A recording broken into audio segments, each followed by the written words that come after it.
Today, our team is going to interview Hanyang University students. Let's go! What was the biggest differences and similar between to Korea and your own culture? I'm from England. In particular, I'm from a small town in England. So I think the first big culture shock I had was the Korean driving style. Drivers are really fast, really aggressive. Whereas in my hometown, it's like a lot more sort of calm and like normal. I think the other big difference I noticed is in terms of food. So, like when you go to a restaurant in England, each person just orders the food that they want to eat personally and they eat it on their own. Whereas in Korea, I think usually you would go in a group and you might order two or three meals and then everyone kind of shares them all together. So I think that was really different. In terms of similarities, like a lot of Korean people are quite similar to British people. Like they're friendly, they're caring, they'll try to help you with things. The trash cans. That's also one thing. Like with the recycling, I'm used to recycling everything, so that was hard to get used to. In Korea, people so aim on the work, and in my country, we feel more like free. I think difference wise, it's the respect people have for each other, especially for elderly people, in the language and the behavior, like the bowing. We don't do that. I think Americans and Koreans are similar in the sense that they treat foreigners generally quite well. They're quite friendly, I think, both people. However, the approach that the Americans take is a little bit more proactive. And I think some people may construe that as being a little bit pushy and maybe rude at times. However, Koreans tend to be a little bit more passive and more reactionary. And again, some people may consider that as being more polite in approach. What was the most difficult to adapt to in Korea? Adapting to the culture was fairly easy, but adapting to life here, there were lots of little difficulties, mostly just doing normal everyday things. Like, for example, if I wanted to post a letter, when I first arrived in Korea, I didn't even know what a post office looked like or how the system worked here. So that was quite difficult. I also remember I hurt my ankle playing football. And in England, you would just go to a general doctor, they would treat it and maybe send you to a specialist. In Korea, you have to find like the specific clinic that you need to go to. So I remember, first of all, I just went to like a negwa with an ankle injury. And the doctor was like, "What is this? I don't do this." And for me, that was really shocking and surprising. Not saying hello to everybody. I'm used to walking on the street saying hello and getting a response, and I'll try my best to say annyeonghaseyo, and then it's like some people just won't respond. Like, oh no, like do they not like me, or have I offended them now? But yeah, those little things. I think you've got more your personal space, and I'm very outgoing, like to talk to people. So sometimes I've had to adapt to just respect their personal space. Food culture, like sitting on the table with the senior and like drinking like this, all of this stuff. How to approach people as well. Like, of course, the language barrier is there, and then you have sometimes it's hard for people to start to talk to you. But as soon as you have like a little bit of Korean knowledge, I feel like it's easier to get to know people. Unfortunately, I still don't really understand. Koreans love to eat cold noodles or naengmyeon in the wintertime and hot chicken soup or samgyetang in the summertime, thinking that the cold noodles will warm them up in the winter and the hot soup will cool them down in the sizzling summers of Korea. Is there any interesting and fun experiences that you want to talk about in Korea? The first job that I had in Korea was working in a middle school in Daejeon. And I remember I went on a like 3-day hiking trip to Jirisan with me, the principal, the science teacher, and a couple of parents. And nobody could really speak English and I couldn't really speak Korean. But we still had like an amazing trip because it was such like beautiful scenery. It gave me confidence to try speaking Korean because I really had no choice. And I think it also made all of us better at like communicating because we had to find a way to like share information and share ideas, even though we didn't really speak each other's languages. Basic, yeah, we don't have it actually in our country. I mean, honestly, everything has been fun. It's been a great experience overall. And the city, Seoul, is great. Like the experience of Seoul, such a big city, so much to see, so much to do. I don't know. Don't really have that much in Europe.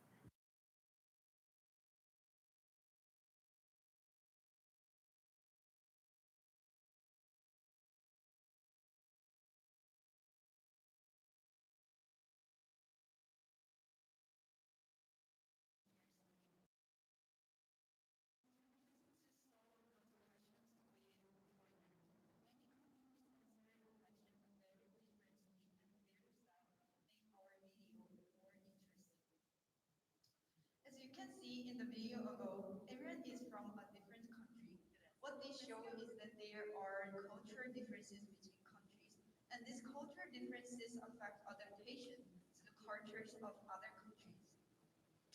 Of course, there may be differences in cultures that are difficult to adapt to due to individual personalities. We've given this a lot of thought, and as a result of thinking, we found that an individual personalities is also mostly shaped or influenced by the environment around the persons. It was an interesting time for us to learn through this interview. The cultural differences influence whether it will be difficult or easy to adapt to each other's cultures. Thank you for the listening.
난 손편지를 쓰지 않아 사줘 굳이 난 줄을 쓰지 않아 국민카드 주지 올라 올라가라 코인아 내 도무지 눈물이 흐르거든 닥터 굳이인가 듀인가 줄 신나는 노래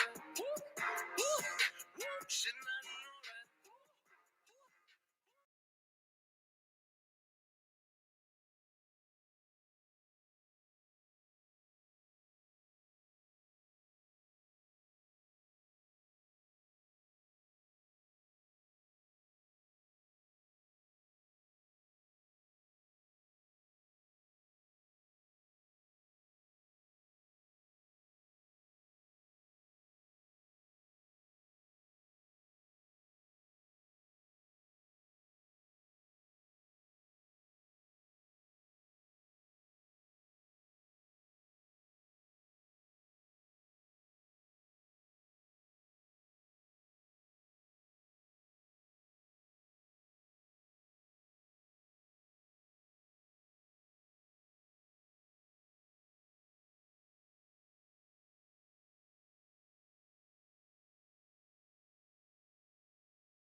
The blockchain is an undeniably ingenious invention, the brainchild of a person or group of people known by the pseudonym Satoshi Nakamoto. But since then, it has evolved into something greater. The main question everyone's asking is, what is blockchain? Originally devised for the digital currency Bitcoin, the tech company has not found many other uses for the technology. Today, the total value of Bitcoin is close to 150 billion US dollars. Much like the internet, you don't need to know how the blockchain works to use it. However, having a basic knowledge of this new technology tells you why it's considered revolutionary. Picture a spreadsheet that has duplicated thousands of times across a network of computers. Then, imagine that this network is designed to regularly update the spreadsheet and you have a basic understanding of the blockchain. Information held on a blockchain exists as a shared and continually reconciled database. The blockchain database isn't stored in any single location, meaning that the records it keeps are totally public and easily verifiable. Posted by millions of computers simultaneously, its data is accessible to anyone on the internet. The blockchain network lives in a state of consensus, one that automatically checks in within itself every 10 minutes. A network of nodes makes up the blockchain. Every node has a full copy of the ledger and joins the network voluntarily. Each node has an incentive for processing and verifying transactions, the chance of earning bitcoins or any other cryptocurrency used by a network. Each group of transactions is referred to as a block. The transactions in a block cannot be corrupted, as altering any information on the blockchain would require your computer to overpower the entire network.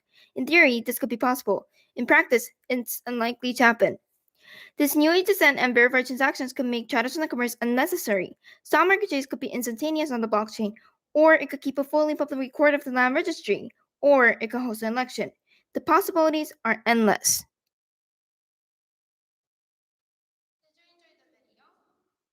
The Bitcoin is a digital ledger with encrypted information, and it can also be used to share data without intermediaries. Also, with Bitcoin, also blockchain is distributed. So let's look at the most representative cryptocurrency, which is Bitcoin. Bitcoin is an encryption block that is created by blockchain technology, and each Bitcoin is memory created to record in a single block. Are you not interested in Bitcoin? Then let's take an example. For example, if we had 1 million and earned 800 million, how would you feel? That's why I got to be interested in Bitcoin technology, and so many people are interested with it. Elon Musk is a famous person who has a great influence in Bitcoin technology.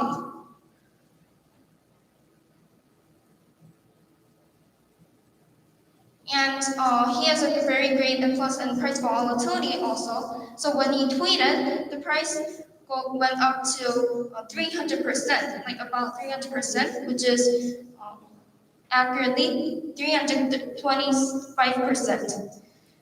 So like these kinds of Twitters made the people anxious about, because people are very strict about like those and furious about those price volatilities. And like that's why people made a song, and that's why people started to cheer up. So they said that the price of the Bitcoin will go up to the moon. Then shall we listen to the thought song that the people sang with their wishes? The only cryptocurrency that you should invest. It's the people's currency, you know it's the best. The most fun and ironic crypto, that is for sure. We're taking Dogecoin to the moon. And if a broker says, listen, you can't get rich with Dogecoin, say stop. But even Daddy Elon knows it's the time to join. Much fun! Cause fate loves irony. Therefore we're passing Bitcoin soon. Elon G. Snoop, take this little puppy to the moon.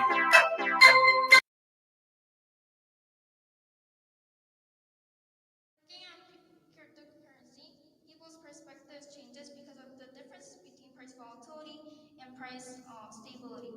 So if we look at the pros and cons of cryptocurrency, firstly, this is the basis for the approval opinion. Firstly, the transaction fees are free, and also there's little possibility of privacy infringement, and the amount of output is fixed and reliable. If you look at the opposite opinion, it can be used for money laundering, and it is very unstable and cannot be used as currency in a country. And U.S. Treasury Secretary Janet Yellen said that is fraud and speculation.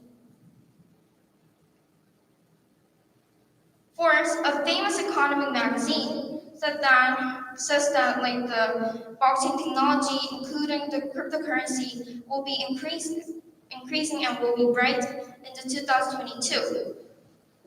So these are the following reasons why, which is firstly the low energy consumption we're producing, and secondly the possibility of legal currency, which is made in El Salvador, and thirdly the expectations for the integration of blockchain and IoT, and lastly the possibility to be used to track the distribution of COVID-19 vaccines.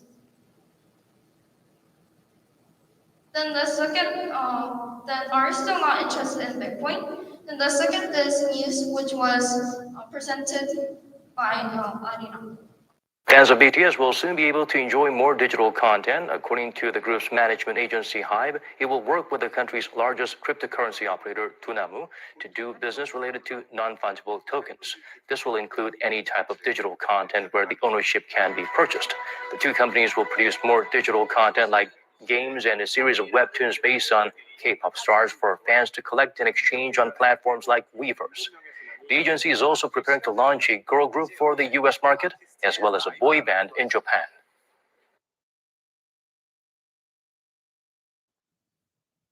So what would you do if you had to purchase your favorite BTS video or voice with a blockchain technology based, like the blockchain technology based cryptocurrency NFT?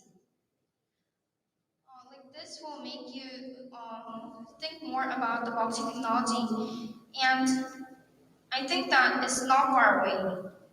So it's very close to us. And blockchain and cryptocurrency. What do you think? Thank you for listening.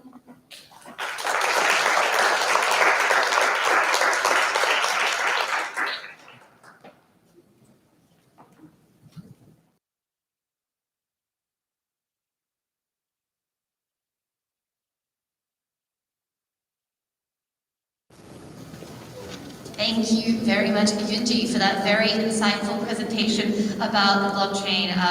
Maybe after today is finished, I'll go home and finally invest in some Bitcoin. Today, our next presentees are Toyon and Jisoo. Itoyon and Hajisoo presenting about racism.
There are also many examples of Asian hate that we can discuss. Among them, we would like to introduce the Atlanta spa incidents in 2021. On March 16, 21-year-old white individual named Robert Wong killed 8 people, in which 6 of those who were killed were Asian women. Wong killed those people because of his addiction towards women and Asian hate. After this incident, the awareness of discrimination against Asians has been strengthened. Before the start of COVID-19 pandemic, discrimination against Asians in the United States was less severe. However, since of the outbreak of the COVID-19 pandemic, a gap between Asians and those of other races has started to become present, and Asians have started to become targeted by those of other races in a serious manner. Thus, we need to discuss connection between Asian hate and COVID-19 pandemic, specifically human psychological behavior based on fear of serious disease. First of all, due to the fear of the spread of the disease, people tend to minimize interaction with others and engage in social distancing. In addition, due to a fear of those outside of their group, people are less likely to comply with certain socially acceptable behavior. This fear can lead to serious racial discrimination and xenophobia. Next, we are going to talk about crowd psychology and superior psychology related to COVID-19 pandemic. According to the theory of crowd psychology, there is a tendency of group to make more extreme decisions than individuals because they exchange opinions and thus threaten the belief that they share. Also, superior psychology refers to the phenomenon in which members of the group think that their group is superior than other groups or individuals, which leads to the group looking down on other groups. Superior psychology can also be linked to Darwin's theory of evolution. Instances of superior psychology arise due to the severe misunderstanding of Darwinian concept of the survivor of the fittest. In fact, many groups and individuals may interpret the idea of the survivor of the fittest as justification for dominating others and exploiting weakness. Those two psychological concepts may help explain the sentiments of Asian hate. There may be some realistic way to reduce racial discrimination. Not only the Asian hate, there are many various discrimination occur all over the world. Although we talk about Asian discrimination, which has recently become serious, we must also consider other ways to reduce various discrimination. As individuals, we can reveal the negative aspect of racism, or we can start campaign on social media. Also, we can start to learn about other cultures while having an open mind. The most important thing is to remove any sense of superiority we may have and see the world with open mind. Moreover, expanding cultural exchange and multicultural policies can be other methods we can reduce racism. In addition, any issues that lead to racial discrimination and become a source of conflict should be resolved. For example, developing and distributing vaccines, relieving social anxiety, and helping reduce social stress can be viable options. In addition, support should be offered by governmental agencies that can help individuals manage stress so that resentment and hatred does not deepen. As a result, we need to recognize the seriousness of racism and make efforts to improve awareness related to racial discrimination. There also need to opportunity provided and people in which can learn the issues that of racial discrimination. This is end of our presentation, and thank you for listening.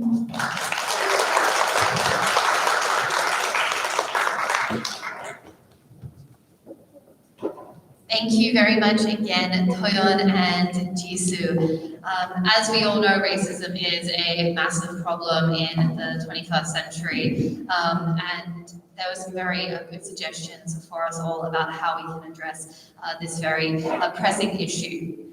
Next, we have a very interesting and unique topic about a robot tax from two boys from second grade, Kim Nam-hoon and Park Ji-hwan.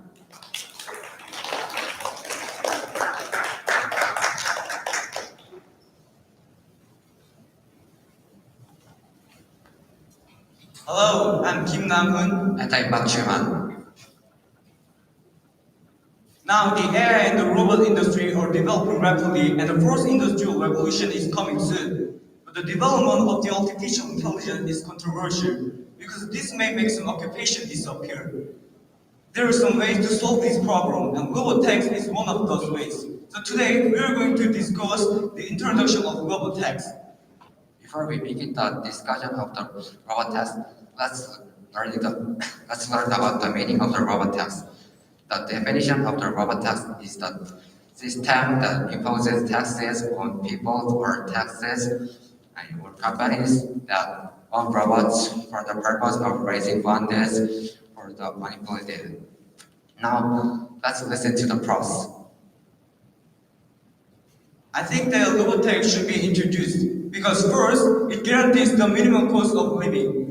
According to a study by Oxford University, most jobs will be replaced by robots. In order to solve the unemployment problem that is caused by rapid automation due to robots, a basic income guarantee system that guarantees the minimum cost of living for workers by introducing a robotax should be implemented. Oh, I have something to argue against your argument. Is it good to give the unemployed people a basic income? Some people who is unemployed lose their will to work when we guarantee the basic income. It means that some people don't get a job when we give them the basic income. Robotax is given to unemployed people to live, but some people don't study and work because they can live without working. It is economically harmful. Second, it can raise funds for retraining the unemployed. People who lose jobs by robots have to go somewhere else to find new jobs. which includes covering the cost of learning new skills. Therefore, the public funds are strongly needed to help these people get new jobs, or to support those who cannot find new jobs either for any reason. Bill Gates also said that if humans and robots work the same way, they should naturally pay income taxes by introducing robot tax for retraining the unemployed.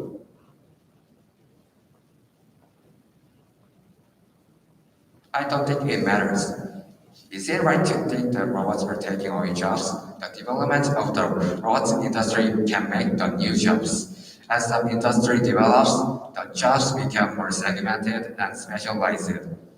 For example, Canadian companies that introduced a robot increase the productivity, so the workers increase it. It means that the development of the robotics industry doesn't make the number of the jobs shrink that much. Just keep talking. Okay. Third, it can protect the industrial market where the economy is based. Robots shorten the production time and increase corporate production. However, production exponentially. Unemployed people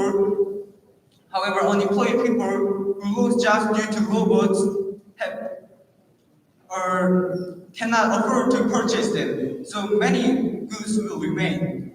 Even if a company produces goods, it becomes difficult to purchase. It becomes difficult to generate profits because there are no consumers to purchase them. Therefore, in order to prevent the collapse of industrial market, it is necessary to improve the purchasing capacity of the unemployed by introducing a robot tax.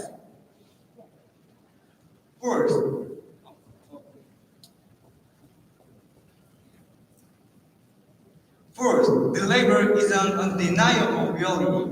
Will the future where robots work and humans don't work be just unhappy? Dr. Tim Dunlop said that the future of the labor is not a future where we no longer work, but a free state from workforce survival. We have no choice but to accept artificial intelligence technologies that takes away the work as a threat. But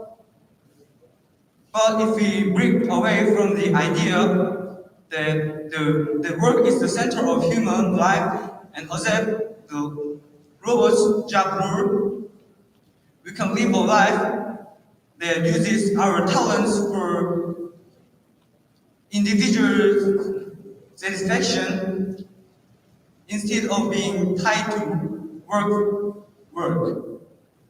So for these reasons, I agree with the introduction of robots. Now let's listen to the cause. I think the robotax should not be introduced because first, it is difficult to decide the standard of the robotax because there is no fixed definition of the robot. There are lots of kinds of robot. How many automated machines belong to a robot? The category of a robot is not exact. For example, if we decide the standard of robotics is set to all automated machines, many factories will be subject to taxation and the budget will be very high. It means it is not easy to decide the standard of the robotics. Second, robotics can disturb the development of the robotics industry. Robot can make industry develop, but the robotics can make companies use level less. So it can make robotics industry develop less. For example, if people had taxed the same engines or the machines made in the first during the Industrial Revolution, the industry wouldn't be able to develop as much as it is now. For the development of the robotic industry, we don't impose a robot tax. I have a question for you. Is a slight obstruction to industrial development is more harmful to the economy than the gap between the rich and the poor? Even if the economy and industry develop, the development is ultimately meaningless when affected by factors such as the gap between the rich and the poor, because it can make the economic collapse.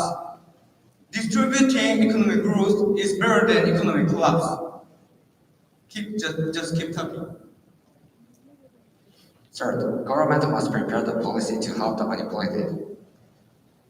When the people are replaced by robots, there are lots of unemployed people. But the responsibility of this situation is not only with it is not also with government is. It means that government should not hold the businesses fully accountable. Government must prepare the finances to help the unemployed due to the balancing.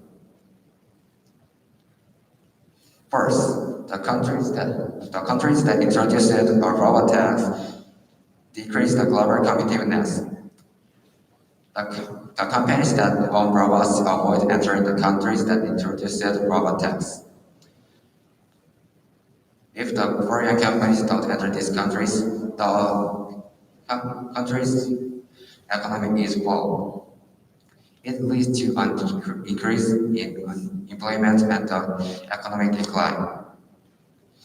It means that it is decline of the countries that introduced robot tax. For these reasons, I object to the introduction of the robot tax.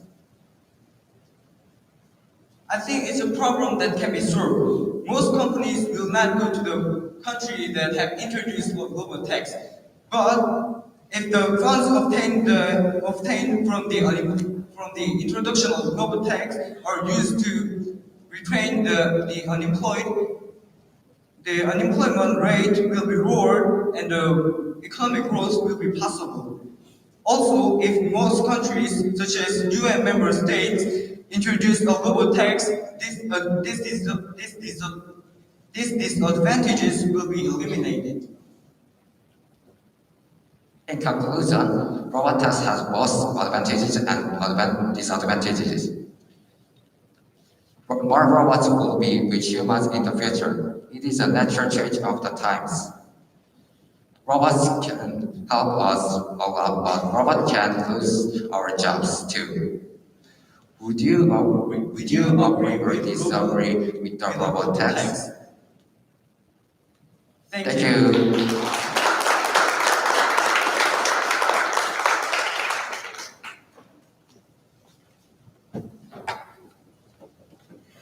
Thank you very much, Namhan and Jihan.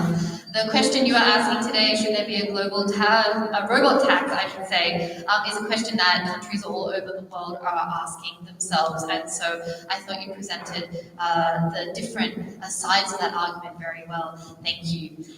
Next, we have a very exciting one. Are you guys hungry? Because I think if you're not hungry, you'll probably be hungry after this. We have Sung-Min Chan presenting about Singapore.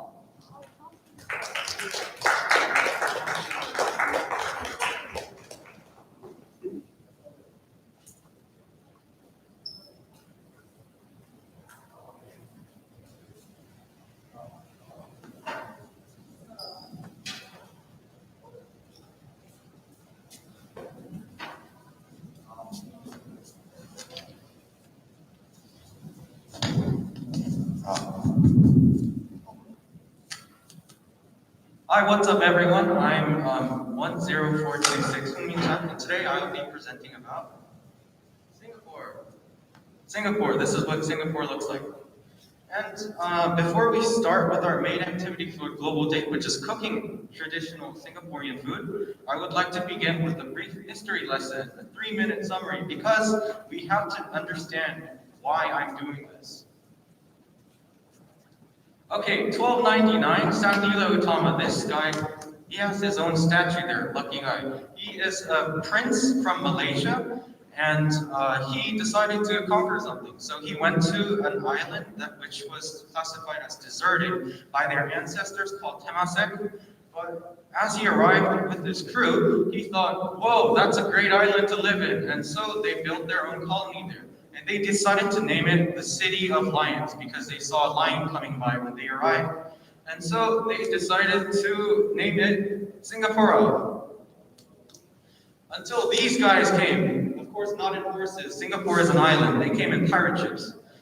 Portuguese raiders came to wipe out everything, and so they burned down everything and they took over Singapore, and it was just, they were just there for hundreds of years. Until this guy again, oh, same guy by the way, these two, no, this person, is Sir Stamford Raffles, and he is a British lieutenant, and he decided to buy the island from the chief minister because he wanted to open up a trading port for Great Britain and going to Asian countries.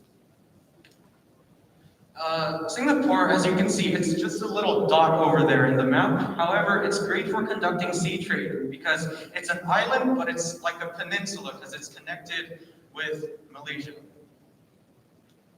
But there was a problem. What happened in 1939? World War II.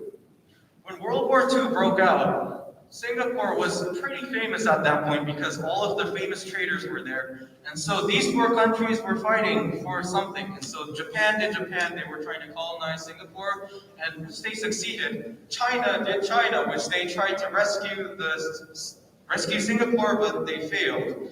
And Great Britain was just kicked out. During World War II, they were like fighting for some reason, but in the end, Singapore was liberated from Japan. In 1942 to 1945, Japan took over most of Singapore and took their resources, practically made all the people slaves before their surrender in September 12, 1945. This is where the name Singapore comes from. So if you know Korea, Korea was once like the Empire of Korea, I guess, but now it's just the Republic of Korea. That's how it changed from Singapore to Singapore, and this is where the name comes from. Okay, from 1950, Singapore was eventually recovered after a shock from the mix of cultures by trading with neighboring countries, mainly Malaysia, because they were connected. And 2021, now this year, we have all these beautiful stuff in that small dot from the map.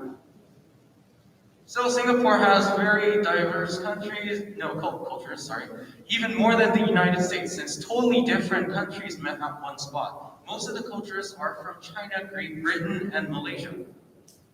Today I will cook a traditional, not today, that was like a month ago, but I cooked a traditional food from Singapore, which was a chili crab. And I think that this is a great example to show, especially for people here who like to cook. You'll be able to notice the different styles of fusion cooking, as it was between Chinese, Indian, Malaysian, and British styles of cooking. You can see with the oil usage. And if you want to try cooking this food later at home, watch carefully to catch all the fast subtitles. The subtitles are really fast, I'm sorry. And if you feel hungry again, that's not my fault. Enjoy the video. This is in, wait, what? What happened? Sorry. Sound, please.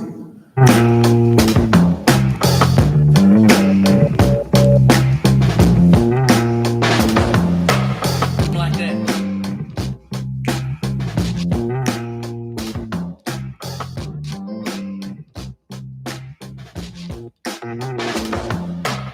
Like that.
Thank you very much, Min Chan. It was really interesting learning about the history of Singapore, and I disagree. It is your fault that I am now hungry.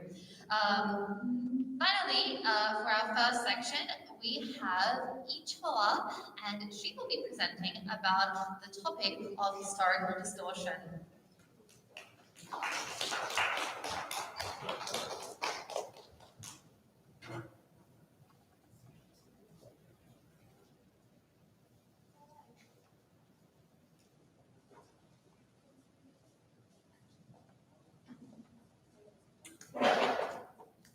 Hello everyone, I'm 12 to 16 Charlie.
Hello everyone, I'm 12 to 16 Charlie, and today I'm going to present some problems of historical distortion between Korea and Japan.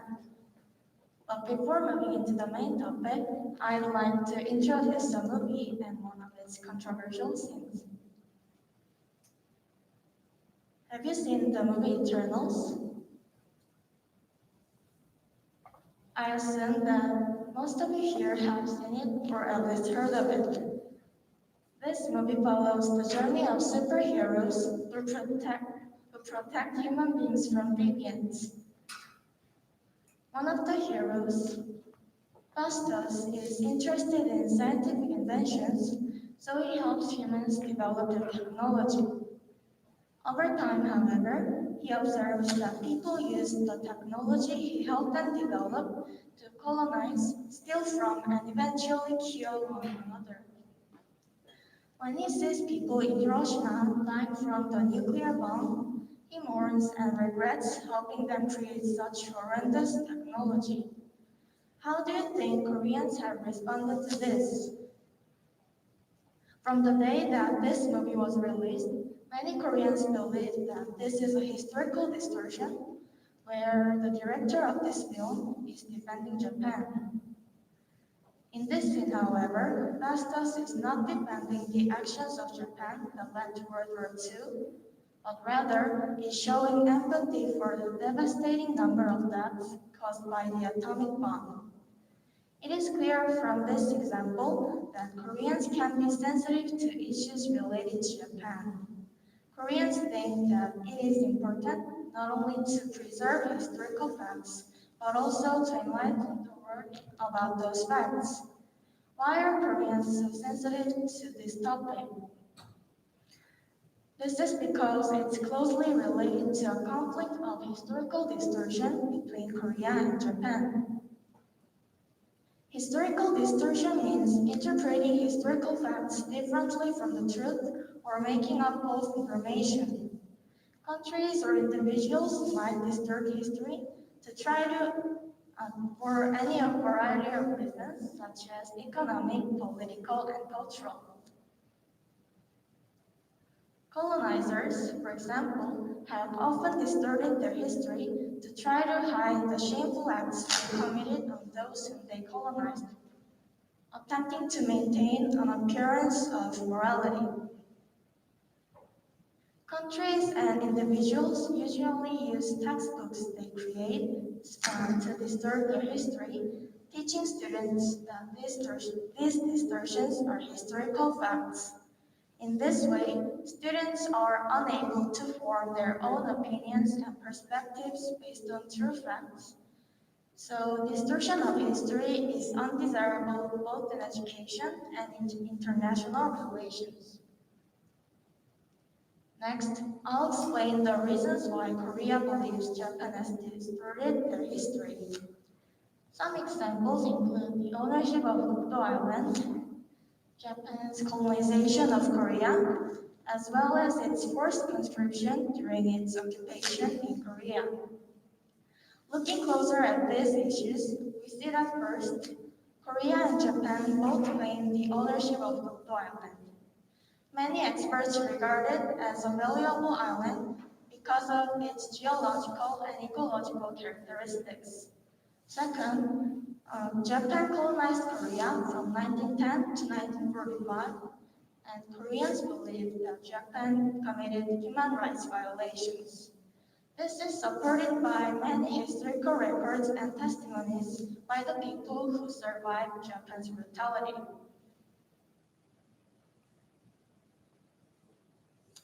Koreans are trying to give an evidence of Japan's distortions. The Ministry of Education, for example, included contents related to this conflict in social studies and history textbooks so that students can understand the importance of knowing history. Many people in Japan don't think that they have distorted historical facts. They think that history can be portrayed differently according to each country's perspective. This is a significant issue. From Korea's perspective, this conflict between Korea and Japan affects other parts of their international relations, such as economy and trade. The Prime Minister, Abe of Japan, decided to cease the trade of key exports with Korea. Many Koreans think that Abe's decision was unreasonable, questioning his motivation. Japan thinks that Korea is harming their international reputation.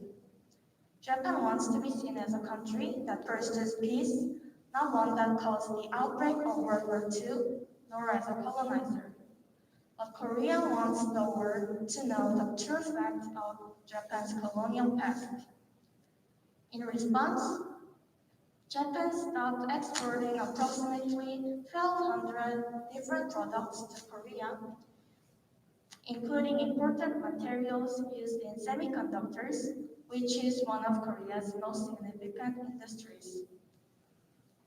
What then should individuals, governments, and global organizations do to resolve this conflict? As Winston Churchill wrote, those who fail to learn from history are condemned to repeat it.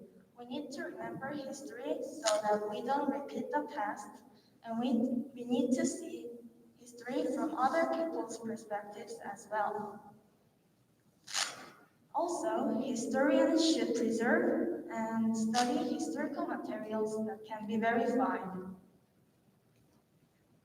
And what should governments do? Germany is a good example of a country that acknowledged its terrible past of World War II and promised never to allow something similar to happen again. As a result, Germany is now a highly respected country with strong economy that pursues peace. Finally, what should global organizations do? They shouldn't make their decisions based on their profits, but rather they should promote world peace and try to view things objectively. I hope the information in this presentation was helpful for you. In my opinion, the best way to solve this conflict is to be aware that it is not a conflict between just two nations, but between all of us. Thank you for listening.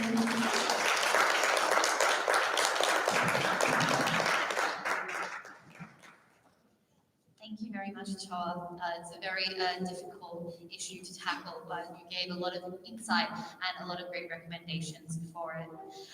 Now, we will have some comments from the foreign teachers about the presentations.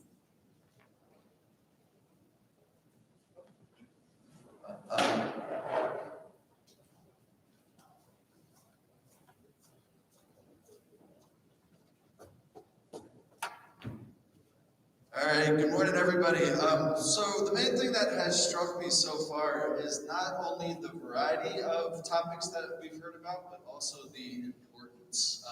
It's been very interesting to learn about these very deep and really consequential issues that we've had presented so far. It's been really great to see the deep level of understanding that our presenters have shown about these a wide variety of topics. You know, we had racism, we had crypto and blockchain, we had robot tax, we had these very important issues for the future, not only here in Korea, but all around the world. So it's been really great to see this deep level of analysis from our amazing students here this morning. You know, it's our job to try to pick a winner from all of these presentations. And so far, the presenters this morning have made our jobs incredibly difficult. So that's been great to see. So congratulations to everybody that's presented so far. You guys have done an excellent job. And I'm really looking forward to see the rest of the presentations coming later this morning and then this afternoon. So great job, everybody.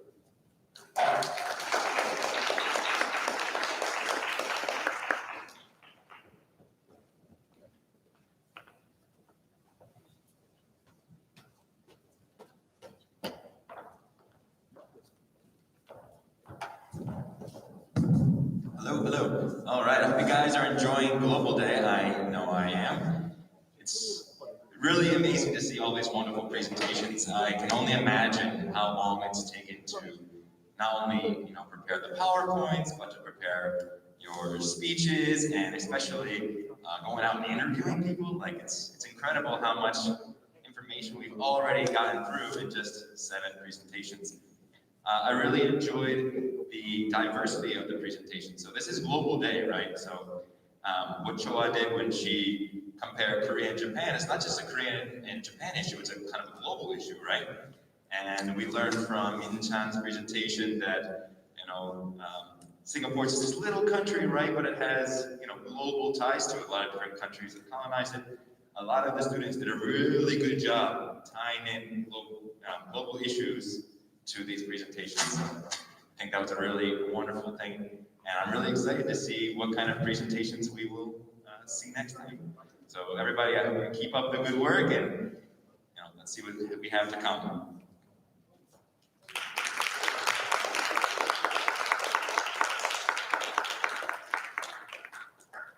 Thank you. And can we have a big round of applause to all of those who have presented so far? It's really not an easy task preparing, especially for the second years who were preparing despite having finals. So it was a lot of work. And now we have some break time. We have until 10:30. Now it is very important that everyone is back here and ready to start by 10:30. So you can take stretch your legs, go to the bathroom, get a drink of water, refresh your mind, and come back ready at exactly 10:30, no later, please, so that way we can begin our next round of presentations. Thank you.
first person I would like to introduce, who is talking about life in Canada, I believe, Mr. Go Sung Bin. So let's warm him up to the stage. Give him a round of applause. All right.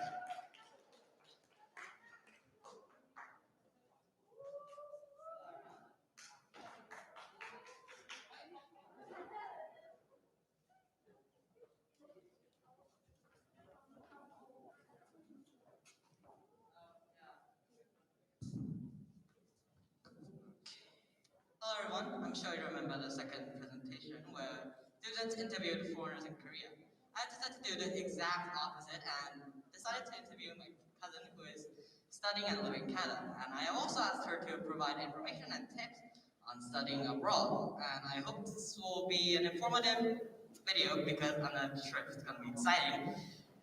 So if any of you intend to go study abroad, I hope this makes sense. Interview my sister Gavin Park, who studies in the University of Toronto. It is an honor to have you here. Could you give us a brief introduction on yourself? Yes, for sure. Hello, everyone, and thank you, Sandeep, for inviting me to be a part of your project. My name is Gavin Park. I'm currently in my second year at the University of Toronto. Okay, now you wouldn't mind me asking some questions, right? No, not at all. Before I begin, I would like everyone to keep in mind that my answers will be based on my experiences studying and living in Ontario, so it might be different from other provinces. So to answer your question, your first question, compared to Korea, in Canada, it divides into two schools, like two school systems before university and college, to elementary school and high school. So elementary school goes from JK to grade 8, and secondary school, also called high school, is from grade 9 to 12, whereas in Korea, it's elementary school, middle school, then high school. And we also offer various options like English stream and French immersion and gifted. So French immersion is they do classes, half of their classes in French and rest half in English. And English stream is just all English, and gifted, they go beyond the curriculum and learn more advanced stuff.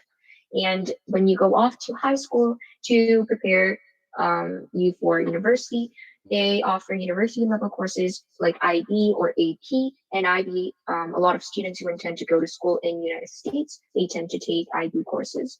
Also, there are no homeroom teachers in high school in Canada. So that's a big distinction, I would say, just because you would have to go to like guidance office or people who work at the office for your personal matter or personal documents. And since there are two official languages in Canada, like French and English, you must take French until grade 9. After grade 9, it's up to you. It's totally your choice whether you want to take it or not. So speaking of choices, they provide a lot of options in choices, especially in high school. The schedule is pretty flexible as it depends on what kind of post-secondary pathways or career you would like to take afterwards. So besides a few mandatory courses like English, math, and science, like gym, you only have to take it until grade 9. And depending on your pathways, like whether you want to go off to college, university, or workplaces, you can decide what works the best for you. Another thing is that there is no standardized test like swimming. So unless you're coming from different countries or provinces, you don't need like extra stuff or extra like certification to submit. It is solely based on academic performance, especially focusing on your grade 11 and 12 marks. And they focus on your extracurriculars as well, because there is where that's where your like leadership skill or communication skill shines. So as long as you complete all of the graduation requirements and meet all the admission requirements for a specific program, you are off to university or college. And the last thing is that not many people go to hagwon or tutoring places. So we actually don't call it hagwon or academy, but we call it tutoring places. So there aren't many tutoring places, nor as many students go or do after school activities like in Korea. Parents send their children to learn musical instruments or multiple sports or more of an active engagement or like active activities rather than like academic learning. But there has been an increase in demand for tutoring lately, like for the past few years. So I see more tutoring places around compared to when I first came to Canada. Yeah, just the culture itself and curriculum, it was all new to me. And the fact that it's not only Koreans in the classroom, but there are people from all across the world, that was definitely a difficult part, but also interesting part. I learned how to like respect various interpretations just because everybody's opinion differs based on like where you came from and your family background. And there are a lot of personal reflections and involvement in learning. For example, also in terms of tests in social sciences, rather than doing multiple choice questions or fact-based tests, we tend to have a lot of essays, a lot of assignments and written portion to the test, just because they really respect these global perspectives and they encourage people to be more accepting and open-minded. And they also emphasize teamwork and helping each other out rather than competing. And they really encourage people to be better as a whole and improve as a team rather than um, focusing on only your individual skills. Mhm. So you graduated Dr. Frank J. Hayden Secondary School and are now currently studying in the University of Toronto, correct? Yeah. What is school life like? Um, it's been fun. I mean, there's a lot of challenges. Like now that I'm in University of Toronto, a lot of people are living a bit of sleep deprived life just because of continuous tests and assignments. But besides that, there are so many other like fun activities and extracurriculars and opportunities that we can be part of, which I really appreciate it. So yeah, I was able to make a lot of friends and I was able to join different clubs, different teams, which where I learned like a lot of new skills that I couldn't learn in an academic setting. Well, I remember you playing flute at the Christmas concert at your school. Yeah, that was back when I was in high school. So I used to play flute. I'm not playing flute or I'm not in a wind ensemble anymore at the university. But yeah, so I'm really trying to balance out schoolwork and gain more experiences through that extracurriculars.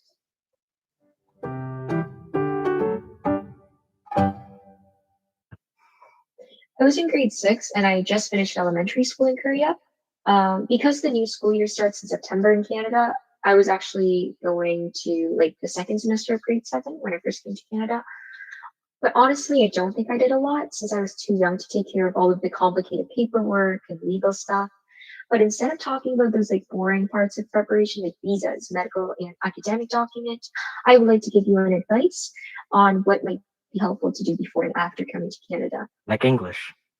Yeah, well, a bit obvious, but English. In order to do whatever you want to do, communication is crucial. And for easy and effective communication, the more fluent you are in English, the more confidence you have in speaking. Having a daily conversation might be different from academic English, like grammar. So there are some slang and terms used in informal and casual settings, but I'm not saying that you have to use slangs or you have to like learn slangs. But I'm just saying that, oh, these are not really taught in Korea. So just be mindful of that. And being aware of different words and like how to use them in various situations and using them accordingly is also important. Yes. So there are so many of them, but I would like to talk about first day of school in Canada. Like my first day of school wasn't actually first day of school just because school closed because of snow day. The night before, I think it was about 30 centimeters snow. It snowed a lot, so school closed. And I was really nervous for school, but then all of a sudden they're like, "Oh, school's closing," so I didn't go to school. And all that we talked about was snow on my first week of school. Well, I suppose a lot of people had fun with the snow. Oh, we definitely did. We built a snowman and snowball fights, so it was a lot of fun. Another story is my grade 12. My senior year, I had a lot of fun doing a lot of different activities. One of that is, well, it's not really a fun story, but memorable, just because my prom and graduation ceremony got canceled due to COVID-19. Um, so they kept postponing it and kind of giving us hope that prom and graduation would happen, but eventually it got canceled because COVID didn't seem to get better. Oh, that's sad. I suppose Well, all your dresses are now gathering dust. oh yeah, it's in my closet. All of my friends' suit and dresses are just there. We never wore it to the party.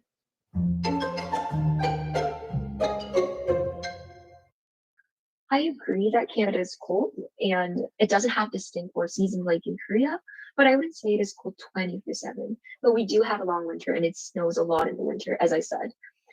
Um, so they actually enjoy a lot of seasonal activities. So the fall came later and leaves changed color later than any other years this year. So we kind of said, oh no, is it because of climate change? But anyways, it gets darker earlier and it would be dark outside around 5 p.m. nowadays. So we definitely do have a long winter. Well, that's all the questions I had. Thank you for helping me. Oh, no problem. Yeah, it was my pleasure. And yeah, thank you for allowing me to share my experiences and hope they were helpful.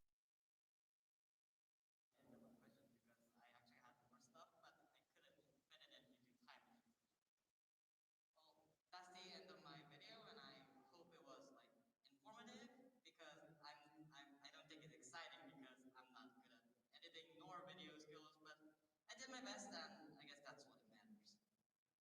Thank you for listening. Awesome job. Yes, doing your best is what matters. It seems like she had a lot of positive experiences, which is really hopeful for many of you who plan maybe on traveling abroad. Next up, we have Ms. Iljo. She is going to talk about Afghanistan and education. So let's hear what she has to say.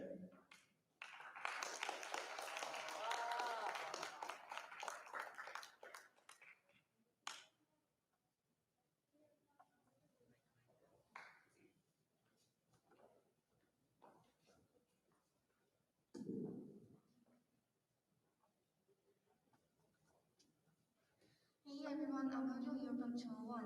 I would like to discuss the Pakistan and Taliban in the Afghanistan and the right of Afghanistani girls. Have you all heard of the Taliban? They are an ultra-conservative and political faction that emerged in Afghanistan after the withdrawal of Soviet troops. Since Afghanistan was originally um, they were occupied by the Soviet Union, the mass disorder messed up Afghan society as they moved away. But Taliban tried to establish a civil order at this time, so they were able to gain popular support by the Afghans. However, the Taliban soon asserted a strict political policies, including the near total exclusion of women. So at the time, Afghan women were considered as human with dignity and rights. Taliban shares its conservative view with Osama bin Laden and the Al Qaeda. Osama bin Laden is a super rich Islamic fundamentalist, and Al Qaeda are the very Muslims who attacked World Trade Center and with the financial support of Osama bin Laden. So the America asked Afghanistan to extradite bin Laden after the 9/11 incident, but the Taliban refused to do this because they were good friends with our dear bin Laden. So uh, this made America to be outraged and it started to bombard everywhere in Afghanistan. In the early 2000s, the America succeeded in toppling over Afghanistan, but recently it just completed the withdrawal of the U.S. troops so that the Taliban has came back with the hardliners as before.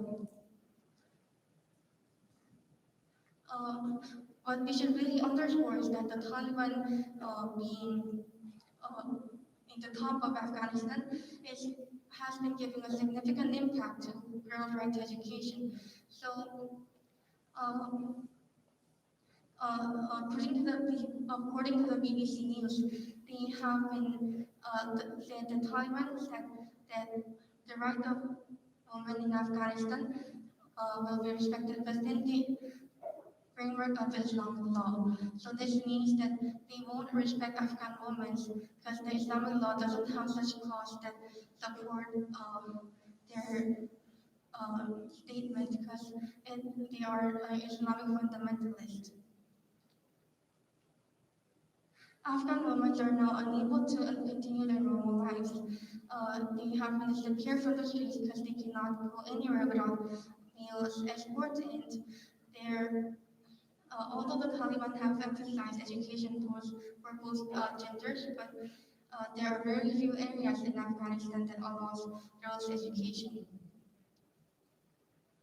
And the Taliban banned women to wear modern clothes, but so they should only wear burqas when they are outside, and their independence has been exchanged for forced marriage with the Taliban fighters.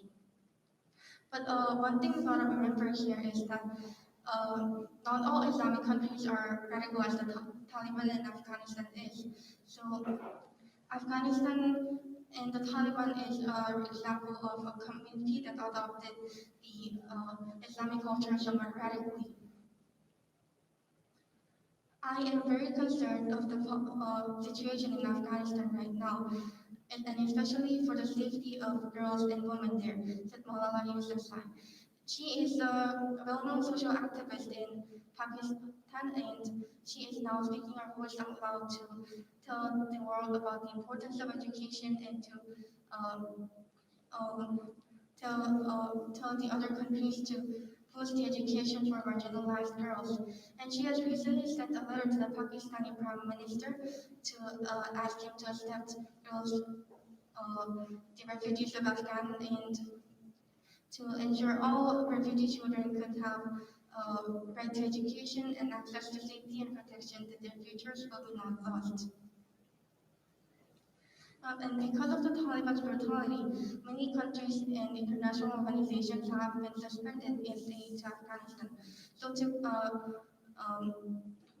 to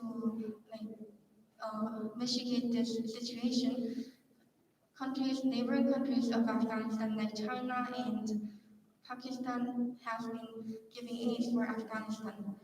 Beijing has been promising $31 billion worth of food and health supplies, and with the 3 million corona vaccines. And the Pakistan has been supporting for life necessities such as medicine and cooking oils. And our country, Korea, has been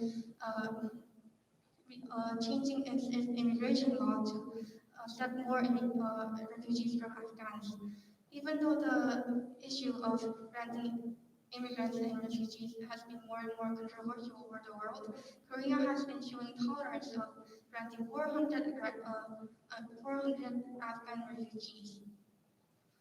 And our country also has some social adaptation programs for the refugees, which makes them to understand the cultural difference of Korea and Afghanistan, and which also helps them to get independence in Korea. Then what can we, the adolescents, do to support Afghans? It'll be good for us to see more ways that we can take action. For example, the reducing the hostility to refugees would be a good example. So we need to grow away our bias towards the refugees, and we should accept them as our friends, but not as refugees, to truly help them to stand by their own feet and unfamiliar and foreign territory in Korea. There are about half of the Afghan population are now at risk, including 4 million women and 10 million children. So it is now our responsibility to be more proactive to help them and as a global citizen. Thank you.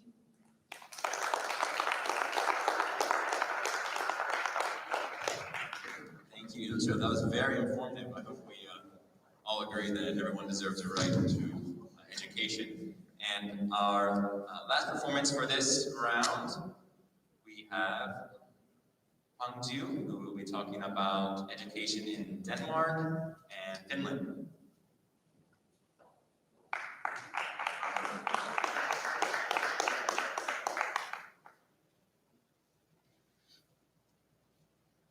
Hello everyone, I'm today's presenter, Hwang Ju, and today I am going to talk about the educational systems of Denmark and Finland. Let me introduce you to the table of contents. First, the introduction, the reason that I chose this topic. and the connection between this topic and my life. Secondly, the Korea's educational culture. And third, talk about the two European countries' educational cultures, which are Denmark and Finland. Finally, conclusion, my final thought about this problem. So before I actually start my presentation, I want to talk you the reason that I chose this topic. Since I was an elementary school student, I wanted to be a teacher. And as I grow older, I have been taught by many teachers who all have different ways to teach students. I feel that the teacher's method of education affects students a lot. I think teacher's job is to take care of students and explain the whole lesson. Still, my dream job is to be a teacher, so I am interested in education. As today's Global Day, I want to talk about the other countries' educational cultures and compare them to our country's educational culture. So now I am going to talk about the Korea's educational culture. As you can see from this picture, a lot of Korean students study really hard. And it is fact that Korean education culture is outstanding. But when you see the inside of it, you can also find some of the serious problems. For example, a lot of Korean students study in private academy, not a school. And they study main subject in academies before they actually become a deck grades and being taught. This makes public education weaker. Because of this, students who don't have objective towards study or students who can't afford to pay academy cannot study well. It can also cause the imbalance between the student's achievement test results. And sometimes students can forget the real purpose of study. They can be intelligent and get good grades on some tests but not the creative. Because we emphasize more on the results than the process itself. Do you think you're creative?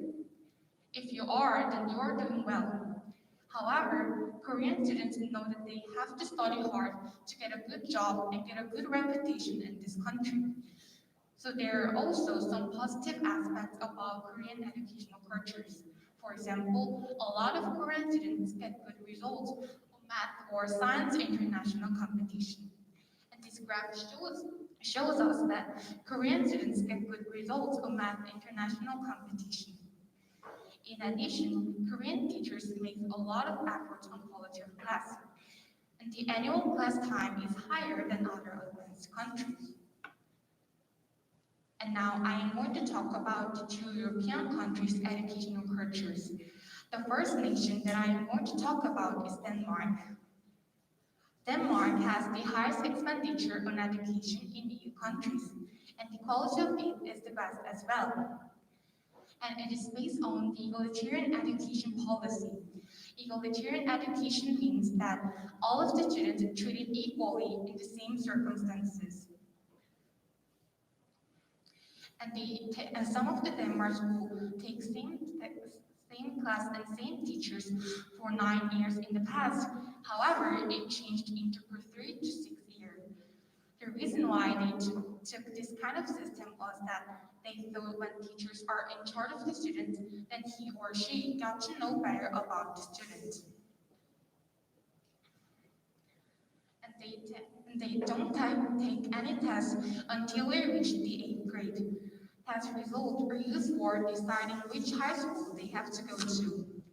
And tests are composed of the questions that ask how creative they are, not to test how high their test scores are. And some of the Denmark schools classroom don't have any lecture desk, and teachers use the same desk with students. It is because Denmark pushes equality. And finally, we can guess that Danish university students do not need to pay tuition fee. They can even get an SU, which is an allowance when their condition meets standard. And this is the picture of Groundsbury Vocational School. As you can see from this picture, there's no lecture desk and teachers use the same desk with students. Because of this reason, a lot of people around the world immigrate to Denmark. And now I am going to talk about the Finland's educational system. It is based on the egalitarian Nordic system. And in Finland, there are hardly any private schools. Students are made by themselves, express their thoughts and opinion as well. Their learning style is PBL, which is problems or projects based on learning. And because of this learning style, students should be more practical.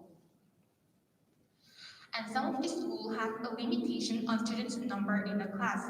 If they have so many students in one class, then there have to be an assistant teacher. And there is no test until they reach 16 years old. There are reports cards, but they don't mark who's the first and last. And of course, the tuition fee is all free from preschool to graduate school. Finally, especially for young students, it is hard for them to get up early and go to school. If they feel tired, then they can't focus on school lessons. Because of this, students go to school late and finish classes early. From this, we can note that Finland people value more about the students' well-being than their studying, because Finland people provide the environment to study, not pressure them to study. Finland students truly want to study well because they study not by the pressure, but by their preference and aptitude. Finally, I am going to talk about the conclusion. Korea's educational culture has both good points and bad points. However, Koreans have a tendency to focus too much on regardless of students' preference and aptitude. Quite a lot of Korean students start to study when they're very young compared to these two countries. And some of us are forced to study by our parents, even though we don't want to study that hard. We want to go to a university because it is kind of guaranteed to get a good job. Of course, this is general social atmosphere, not the absolute fact. However, I hope we can value more about what we can do well, not just how high our grades are. In which country do you want to study? Korea, Denmark, or Finland? Thank you for listening. Thank you very much to you.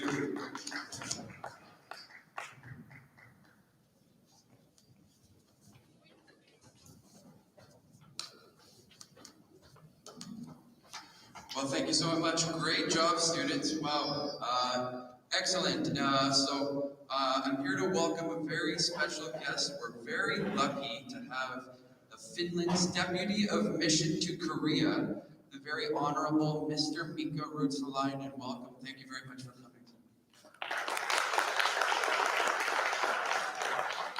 Yeah, thank you very much.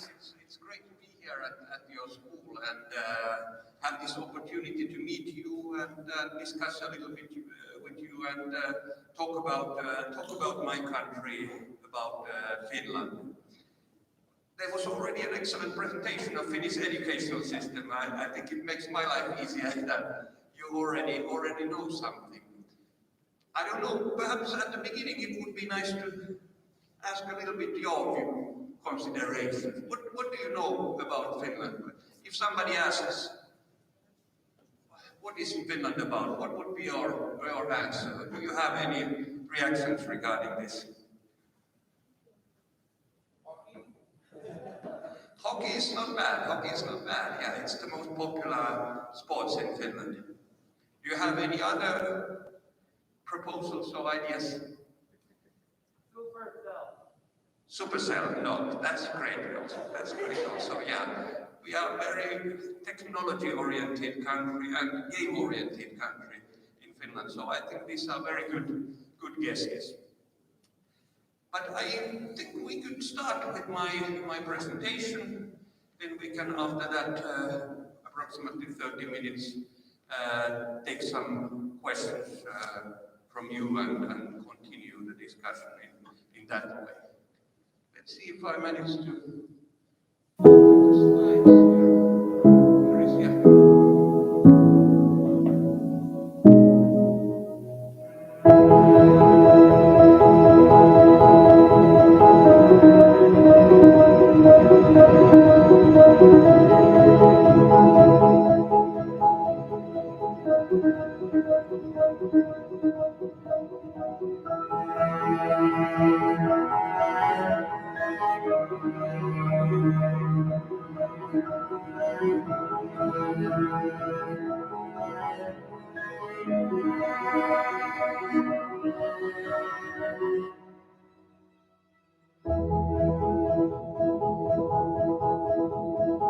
Here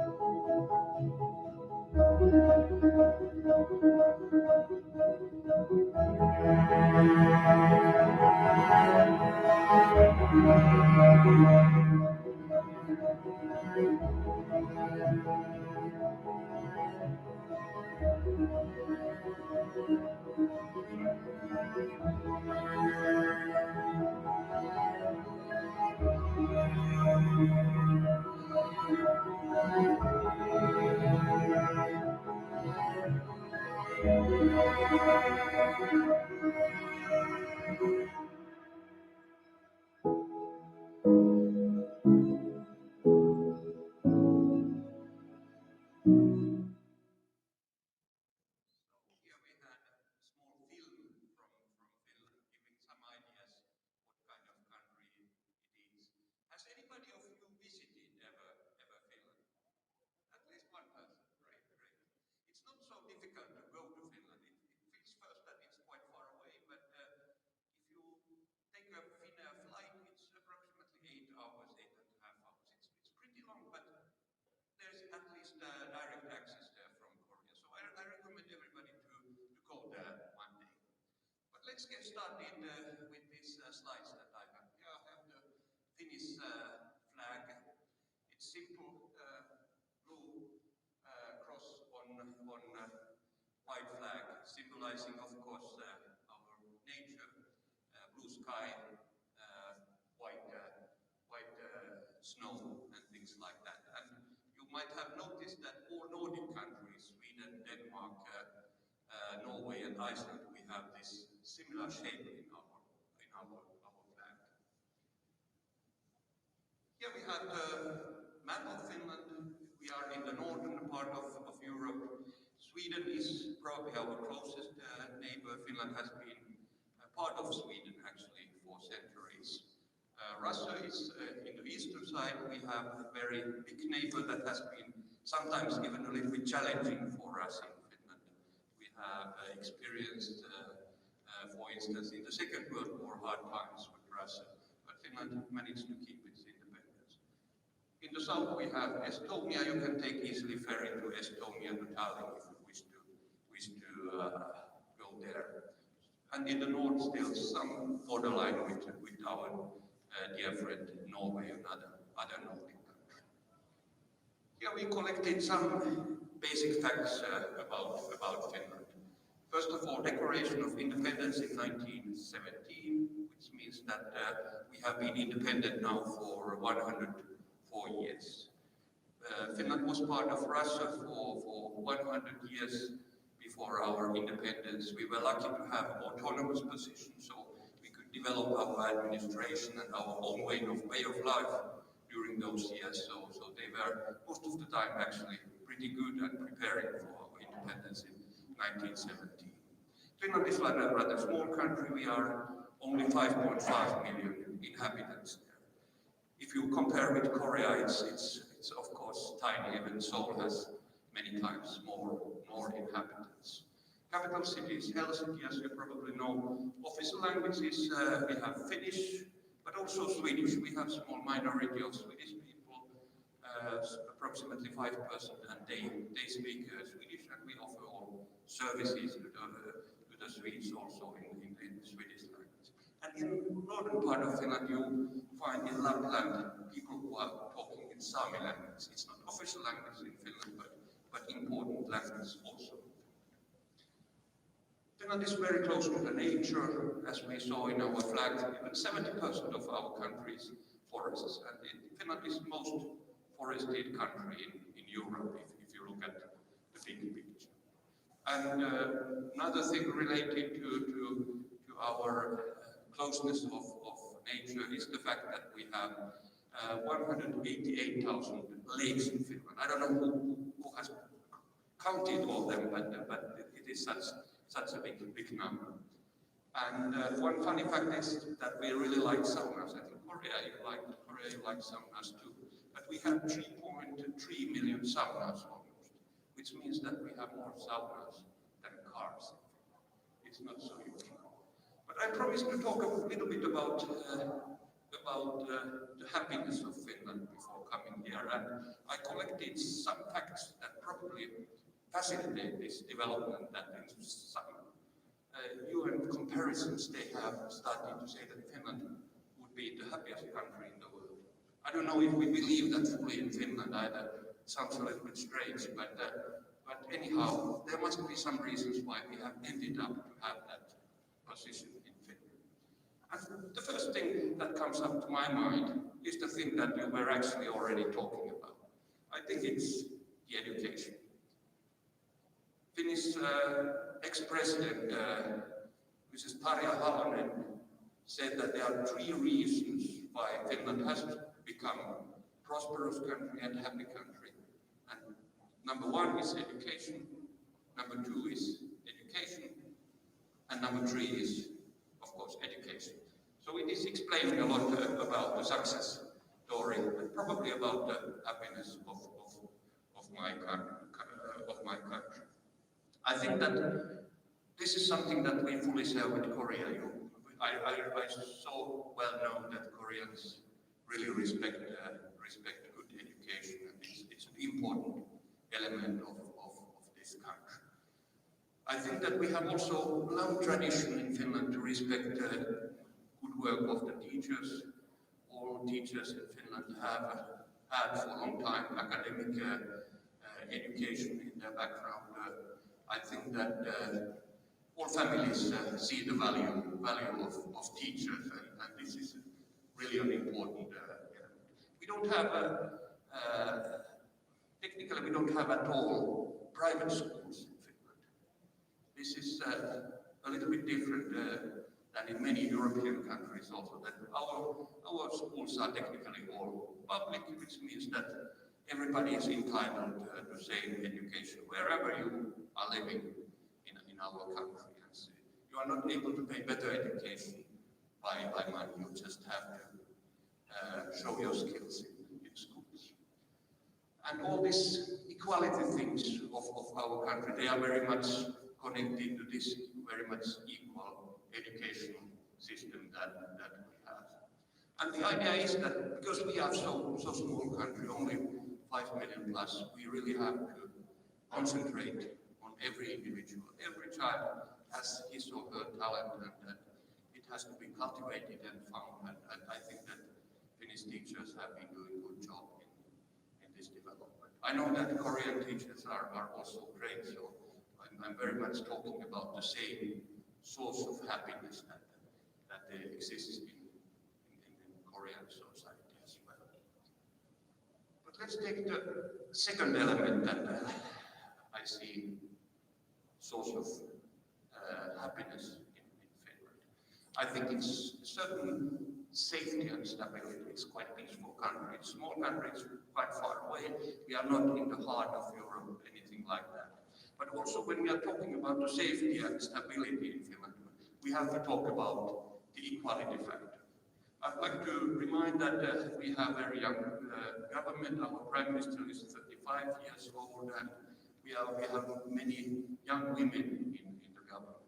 Finland was actually the second country in the world which gave also the women right to vote in 1906. It has been the women could vote in Finland before we had even independence. So it's very deep in our society that women play extremely strong role. But I think it must have something to do with the education, with the happiness, I think. And the fact that also younger people are taken on board as to our political decision making is quite important. And here we have some factors of, let's say, trust in Finland that were mentioned in that video. We have pretty high trust on legal system, the police, and things like that. I think that this rule of law and democracy in Finland works pretty well. And then we have to go again to the nature. If you think about the Finnish way of life, our happiness, I think that the fact that we are still rather close to the nature is important. I mentioned that we have those 188,000 lakes in Finland, and we have forests. most of the families actually have two homes, one in the city and another one in somewhere in countryside, normally next to the lake, with their own sauna there. That explains why we have so many saunas. That normal families have more than one sauna in Finland. That can be. Here we have some beautiful photos of Finnish nature and environment. I think that our current policy related to nature is very much reflected in climate change policy. I think this is something that our young government has taken very seriously in Finland. And I think that this factor is important as to our future happiness in the whole world. Finland is the first country that has promised to be carbon neutral by 2035, which means that many countries have made their commitment by 2050. But when Finnish government wanted to be even better with the climate change issues and to reach this level already by 2035, it means a lot of reductions in our carbon emissions. It means that we have to really cultivate our carbon sinks. A lot of work, but the commitment is there. And then after the governmental decision, Helsinki, which is the capital of Finland, made even more ambitious decision. They decided to put the goal to 2030. So already in 9 years, the capital of Finland will be carbon neutral. So there's a strong commitment to take leadership in this kind of environmental issues in Finland. And I think it's because of the fact that we are so close to the nature and it is creating future today and hopefully for the future generations. And then we have to take a little bit more relaxed approach. You mentioned already hockey, and here it is. Finnish people, they like the nature, but we like to do sports also. Ice hockey is number one sport in Finland. Skiing is extremely important, and for some reason we are good in rally driving, like Formula One. I don't know where that comes from, but for some strange reason we have very good results in that. And here in one picture you see this special sports in Finland, which is swimming in ice. My aunt is now, I suppose, something like close to 80 years now, and every week she wishes to go to swim in this kind of place in ice in winter time. I wouldn't dare to do that, but it's surprisingly popular. Again, nature, sauna, lakes, all that stuff. We are very close to that. And I have to say that I'm pretty sure that my aunt is happier due to the fact that she's going to do that kind of swimming. And we are doing sports and we are living active life, not only in education, not only in work, but in all our efforts to find kind of balance between work and life, this work-life balance, which is seen as a strength of Nordic societies. So here something about the sports in Finland. And then of course, Finland is a country of culture. We have our own language, Finnish, which has been the basis of development of our culture. I think you find there some classical music composers like Sibelius in Finland, but then you find also movies in Finland that are getting more and more well known here in Korea and in various Asian countries. And yeah, there is mentioned also Clash of Clans and Angry Birds, these games that somebody already mentioned here at the beginning. And now Christmas is coming, we have to perhaps in this context remind that Santa Claus comes from Finland. That must be also something to do with our happiness in Finland. And all this kind of books that contains elements of, let's say, history and our background and very much future-looking things, they are important in our country of culture. And I think that here we can also talk about equality. I think that the fact that people have this equal education, we are considering it very important that people get very equal access to the culture, and our government budget is supporting this kind of development that everybody can have this access. And here, at the end of my presentation, I selected also some, let's say, funnier things of Finland. I think it's important to be able to laugh at yourself. I think it's not only about hard work and studies, but I think it's important to be able to laugh at yourself.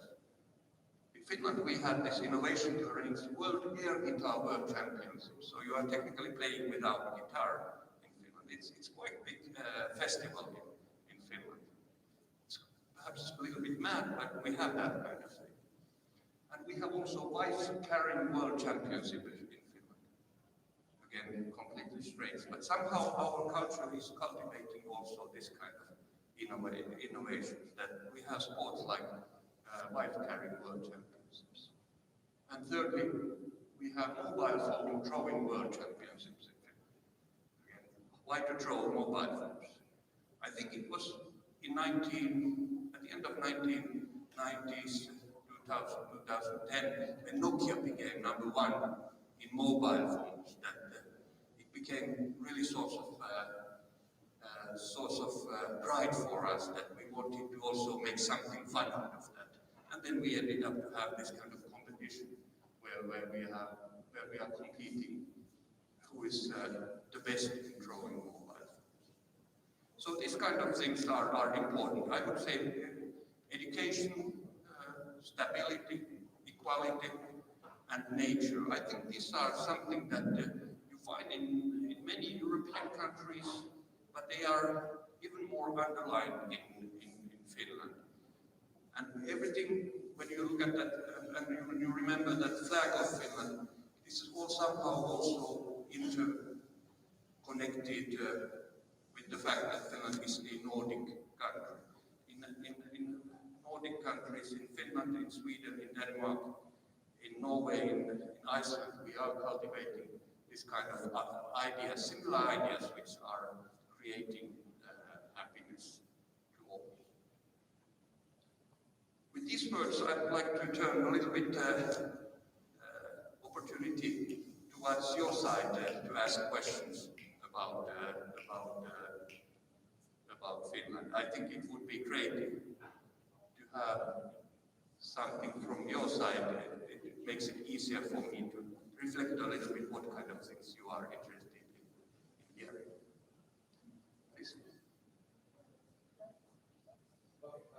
Thank you. Thanks so much. I really appreciate that. We can all really strive towards this great country everywhere. I really appreciate that you highlighted some very important points. The one thing you said about climate change is, I'm just interested in what you think is the most important thing that you think Finland can do in the immediate future to combat climate change, and also what do you think is the biggest impact of climate change for Finland? Yeah, if I start with the impact, I think that in the north we are facing this phenomenon of climate change quite strongly due to the fact that in the Arctic areas there is a lot of ice. And this ice is now melting, which means that it has direct impacts, particularly in the Arctic areas. And therefore, I think we take all this stuff extremely serious. So the impact is clear. I think last summer we experienced extremely warm and nice summer in Finland, but I think it was pretty hard to notice that it was a little bit too much. Even in the northern part of Finland, we had 30 Celsius, which is not normal. We shouldn't have that kind of summers, and I think that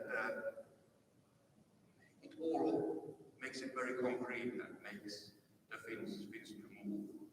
What we can do very quickly, I think it's important that Finland has set clear goal for 2035. I think that it is giving guideline where to go, how to proceed, what we need. I think This is not, unfortunately, a matter of an individual thing that we could do or move things, but we have to set a goal and start preparing everything that we are doing in the society on the basis of this kind of things. And what I have found interesting in Finland that the companies have been very committed. I know that in many countries, even in Korea, some companies are complaining that this is risking their opportunities. But we have reached in Finland the level that the companies representatives say that they are happy with more ambitious goals. They see that if we have more ambitious goals in Finland, in Europe, we have to do better work in the companies and not only work on the standards of yesterday, but to work on the standards of tomorrow and kind of be forerunners in the development of all technologies related to climate change and all these needs that we have on this basis. This is something that we try to remind also in Korea that it is extremely important also for businesses that these issues are taken seriously. So I don't have really good one example, but one thing to do, but I think that it's absolutely essential that we are right from the beginning ambitious enough. We don't have time to waste in these matters. So let's take more questions.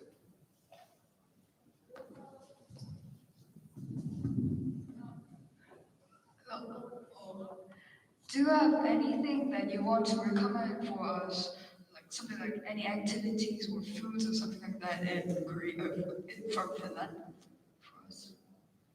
Yeah, I think that if I should say the best food in Finland, I would go perhaps towards the lakes again and the sea in Finland. I think that fish is something that I like in Finland particularly.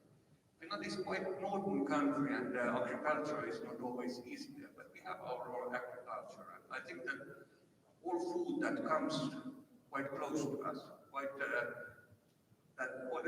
all food that is cultivated naturally is normally good or better than very industrialized food. I think that here we come again to the climate change issues, that food that is produced close to us is better for the future normally, and it normally tastes better.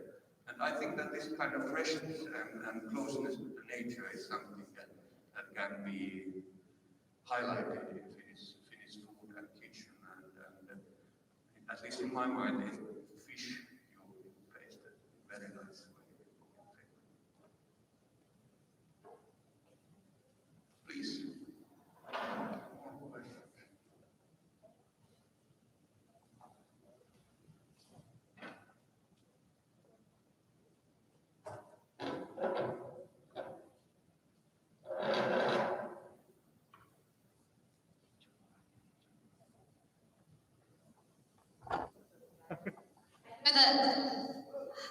I know that you're probably nervous, so I've actually got a question that I would like to ask.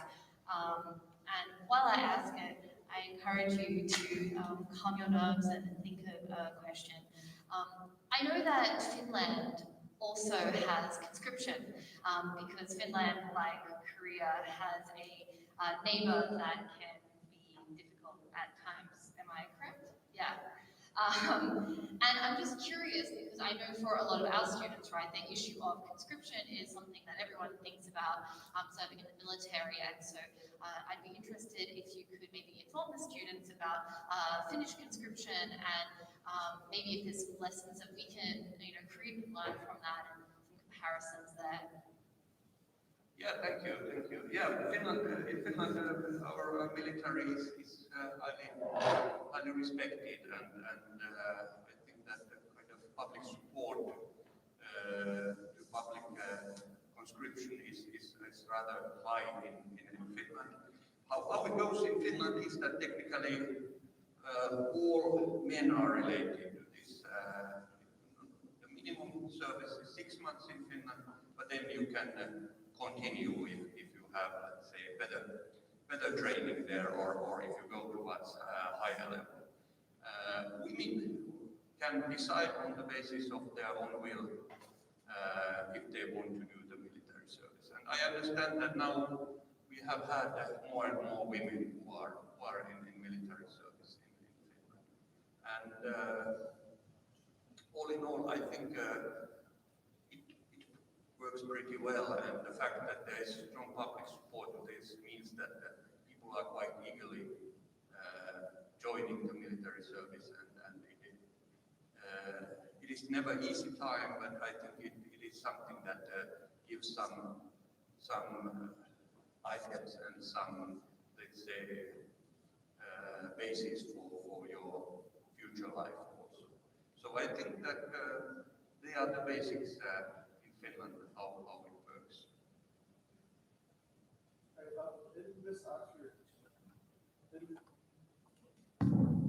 Didn't Miss Oxford's question there, she referenced the relationship between Russia and Finland. And I saw a lot of similarities between the relationship between Russia and Finland and Korea and Japan. And I was wondering if there's any comparisons or any differences that you can highlight in the relationship between Russia and Finland versus Korea and Japan. Yeah, I would say that there's something similar in the relations between Finland and Russia and perhaps South Korea and China or something like that. Smaller country and bigger country. Finland has had its challenges with Russia and with the Soviet Union, but the fact that we managed to defend our country in the Second World War was extremely important. And Finland was never occupied during the course of the war. And after the Second World War, we have invested heavily on good foreign policy with Russia. We have good relations with them. We keep contacts at different levels, and different ministries in Finland are engaged with that. Civil society is engaged with that. So I believe that we have rather good situation at the moment. We don't have any illusions of Russia. We know the country pretty well, and we observe how it develops, and sometimes we are even worried with that. But all in all, we have managed to build quite solid basis for our relations, and I think we are more than happy to continue like that. Actually, Russia is quite important trade partner for Finland. We are exporting pretty much to Russia, and it has been the case for a long time, and that's also one natural element in our relations. But always when you have a big neighbor, you have to take it into account, and it's easier to do mistakes if you have a big neighbor far away than if it's very, very close, to make it simple. Yeah, some more questions.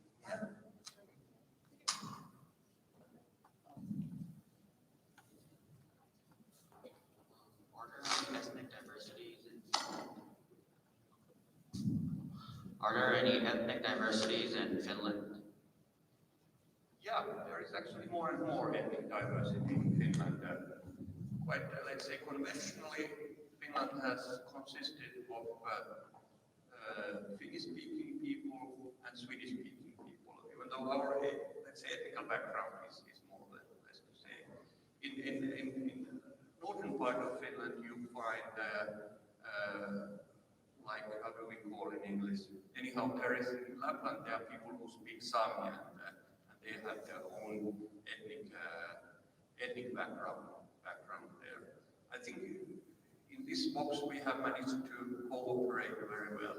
Now we have more and more immigration also to Finland, and I think it has been the phenomenon since the end of 1980s, 1990s, and every year we have probably more immigrants in Finland than before. They are coming from different parts of the world and for different kind of reasons. And actually, I think quite strong understanding at the moment in Finland is that we need more immigration.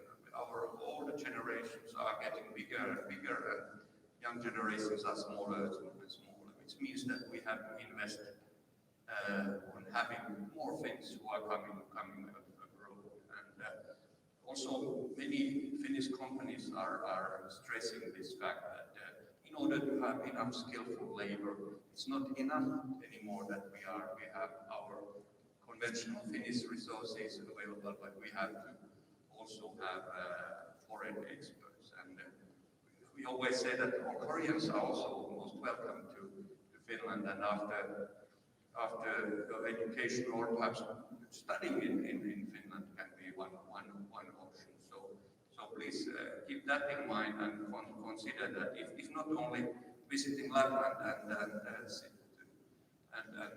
seeing nice nature and aurora borealis there, but it's also possible to consider Finland as a destination of country where you study and even create your career. And there are more and more people like that. And we have more and more Finns who are living here or studying here. I came here with Julia, who is now working at our embassy too, and she has been studying here, and she speaks fluent Korean and knows the society well. So I think this immigration thing is part of our future, and I think we have to take active approach to that, otherwise we are losing opportunities. Okay. Next one. About Finland's education, especially university, is it similar to Korea or not? And how it works? I have to say that I don't know very well how the university system in Korea works here. What I can, yeah. No, I don't know if I should. Do you want to, Julia, add something on this topic today? Of course, you have not studied in Finland, but if you wish to say some words of your impressions of this differences, please say. Hello, everyone. Hello, everyone. I'm Julia from Finland, and yes, I went to university actually in Korea. But on the basis of my knowledge, I think one of the biggest differences is probably that in Korea, in university, the attendance is very important. But in Finland, actually, the most important thing is to take into consideration the fact that every learner is different. So some of the students are actually find it more useful to study at home or like use that time to do their own work. But for some students, then it actually is very useful to attend all the classes and listen to the lectures. So I think firstly, that's a big difference because in Korea, if you're not attending the classes, you will get an F and you can't pass the lectures. Also, I think actually, in Korea, the lectures are getting more and more project-based. I think before they used to be more high schoolish, that you just listen to the lectures, you are not participating as much. But I think the Korean universities are changing nowadays a lot to more Finnish style of participation and doing a lot of team projects and learning by also experiencing, I think. But that's what came to my mind. But I don't know.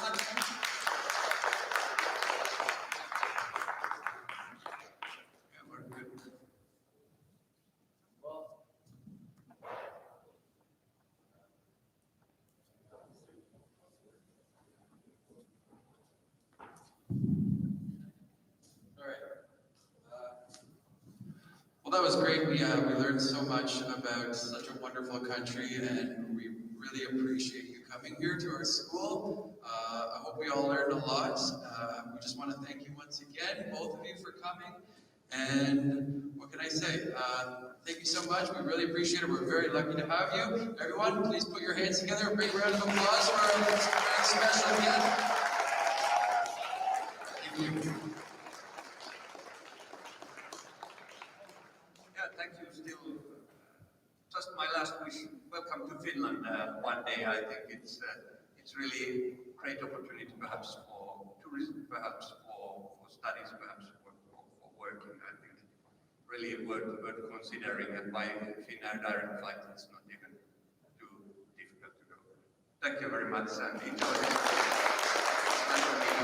Thank you.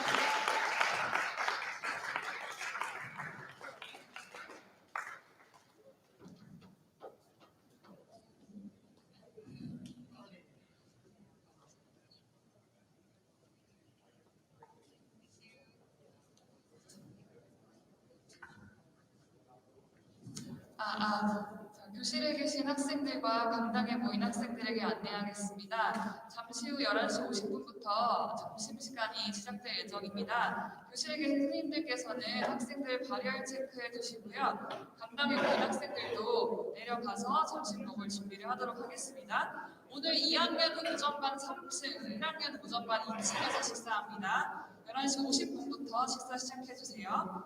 다음 행사 시간까지 늦지 말고 1학년들 올라와 주시고요. 그 다음에 다음 발표팀들 대기해서 올라와 주세요.